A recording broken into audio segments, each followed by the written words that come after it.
Forbes Middle East reveals its list of the top 100 Arab family businesses, and SABIC Agri-Nutrients suffers a 78% net profit plunge. You're watching the Daily Brief with Forbes. I'm Ramia Faraj. Forbes Middle East has revealed its flagship annual list of the top 100 Arab family businesses. Topping this year's list are Egypt's Mansour Group, the UAE's Al Futtaim Group, and Saudi's Olayan Financing Company. The list features the region's most exceptional legacy businesses that have not only endured through generations, but are now making waves on the region's stock markets. Saudi-based family businesses dominate with 33 entries. The UAE has 29 entries, Egypt has 9, and Qatar has 8. The listees were measured against several criteria. For details and the full list, visit ForbesMiddleEast.com. SABIC Agri-Nutrients suffered a 78% year-on-year plunge in Q2 net profit to $174 million. It was hit by a 46% fall in average selling prices of its products. The Riyadh-based firm saw quarterly revenues of $701 million. It's a 54% drop year-on-year. The average selling prices of its products dropped by 46%, while sales volumes dropped 15% year-on-year. EBITDA also fell by 73% to $251 million.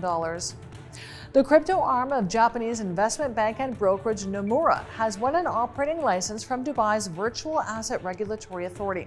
Laser Digital, which is headquartered in Switzerland with offices in Dubai, says it will offer crypto-related broker-dealer management and investment services in the coming months.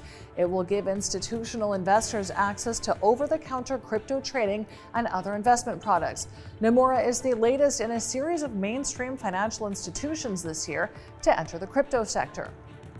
British Petroleum saw Q2 net profits nosedive by 69.4% year-on-year to $2.6 billion. BP says it was hit by refining margins and oil trading income. The figure is compared to $5 billion for Q1. BP says its underlying performance was resilient with good cash delivery during a period of significant turnaround activity and weaker margins in its refining business. Uber saw Q2 net income of $394 million compared to a net loss of $2.6 billion in Q2 last year. Q2 revenue reached $9.23 billion, missing analyst estimates of $9.33 billion. But Uber forecasts Q3 operating profit above Wall Street expectations, as it sees growing demand for ride-hailing on strong leisure travel trends and gradual return to office work. Uber forecasts Q3 EBITDA between $975 million and $1 billion.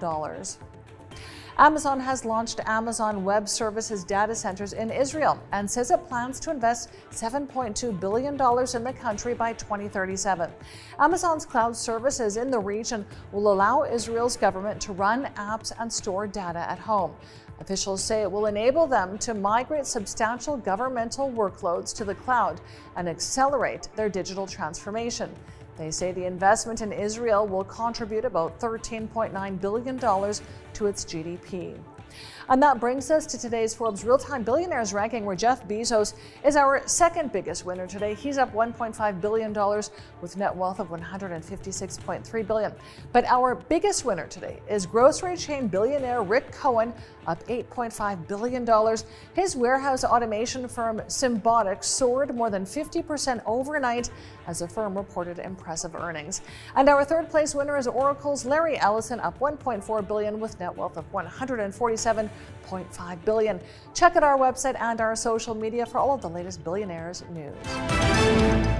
And mail on the Scottish Isles of Orkney is now being delivered by drones. Royal Mail is partnering with Skyport's drone services for the regular postal service. Initially, it will operate for 3 months, but it could be continued on a permanent basis. Royal Mail says using drones for inter-island delivery improves safety by ensuring postal workers can deliver between ports without risk. I'm Ramia Faraj. This is the Daily Brief. Thanks for watching. See you tomorrow.